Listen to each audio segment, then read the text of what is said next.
Welcome back to the Sports Source. This segment brought to you by Safety Systems. Folks, if you are in need of a security system for your home or your office, make the local choice. Safety Systems offers the best systems and cameras and monitoring with better contracts than any of the national outfits. I promise you that. Call VFL JJ Surlis this week. You'll be very happy with what they can offer you for your home or your business. And if you're like me, anytime you go out to a business here in East Tennessee, you walk in, you notice on that door, there's that orange and white with the black Safety Systems written in it. There's that sticker right on the door. They're all over town because they do a great job, and they have for many years. SafeTsystems.com to learn more.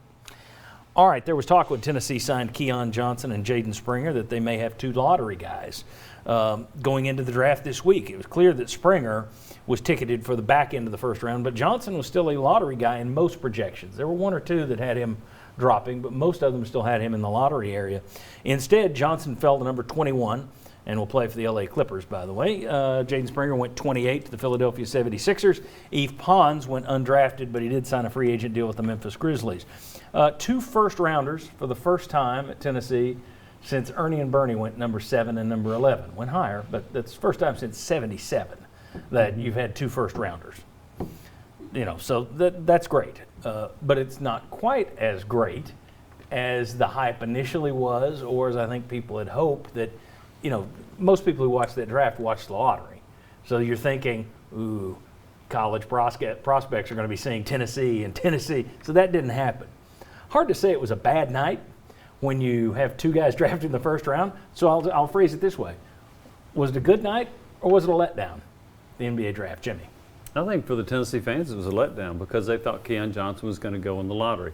He was projected as a number 8 pick for a long time. And Jaden Springer was somewhere around, 12 to 18. And then, but as you got closer to the draft, their stock went down a little bit. But still, I think that folks were expecting a lottery. I did talk to an NBA scout before when Johnson was projected number 8, and he told me that he won't go that high. He said that there were two things stopping Keon Johnson. One is ball handling, second is outside shooting. So he's not going to go as high as these projections. That was his opinion. He ended up being right. But I think from the fan base, they thought that Johnson was going to be a lottery. So from that perspective, I'd say it's a little bit disappointing for him. Yeah, it was because that's why we were watching it, right? You know, but it still had best available, and you still saw Keon Johnson up there for what seemed like 8 picks. Right. But what we heard, you know, best athlete in the draft. You kept hearing that. Excellent defensive player. Set the jumping records at the combine, which didn't carry all the weight that everybody said it would. But here's what happened. Players that were picked, somebody that was looking for a wing, that's what the team had to be looking for, right? Is they were a little bit taller and they were better shooters.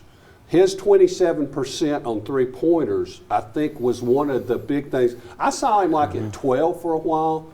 I didn't think he would drop to, 21? Yeah. And then the big letdown to me was it looked like the Knicks take him and the pick's been traded, and you're kind of getting excited, and it's the Clippers or wherever. It's great for him. So the situation is better. Happy for him. Yeah. But the whole thing was at least a little bit of a letdown. The Knicks thing would have been fun because all the Tennessee greats wind up going to the Knicks. Allen Houston, Ernie, Bernie both played with the Knicks. Exactly. And remember, Bruce Pearl went up there for, preseason NIT and made that comment, and the press laughed. Do you remember this? Yes. He made the comment that, well, the Knicks have a long time with Tennessee, and they're like, they didn't even realize that, no, really, Houston, King, Grunfeld. So this would have been number 4.